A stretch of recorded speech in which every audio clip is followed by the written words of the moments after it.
slightly smoggy morning everyone.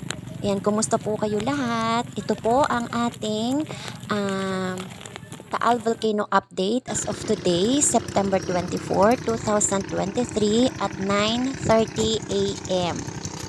So, mula po dito sa Barangay Luok, Balete, Batangas, pumunta po tayo dito po sa Balete Baywalk.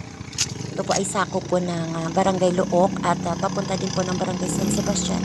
Papansin po natin dito sa ating videos, yun medyo slightly smoggy po ang ating kapaligiran. Hindi po siya tulad kahapon na medyo okay na po siya kahapon. So yun, medyo smoggy na po siya ulit.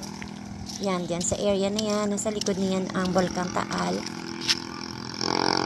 Ayan, kung mapapansin natin, bahagyan na po natin ulit siyang nakikita. Ano po?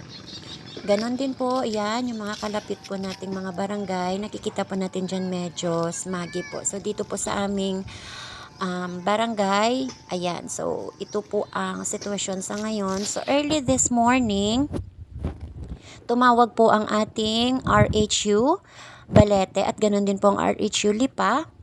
Tinatanong kung kumusta yung mga estudyante natin na nagkaroon ng smog-related sickness, yung pag-ubo at pagsipon. So yun, fina-follow up nila kung kumusta na po yung status ng ating mga estudyante. Ganon din po sa mga naapektuhan. May iba din po kasing mga teachers na nagkaroon din po ng sintomas nito pong smog.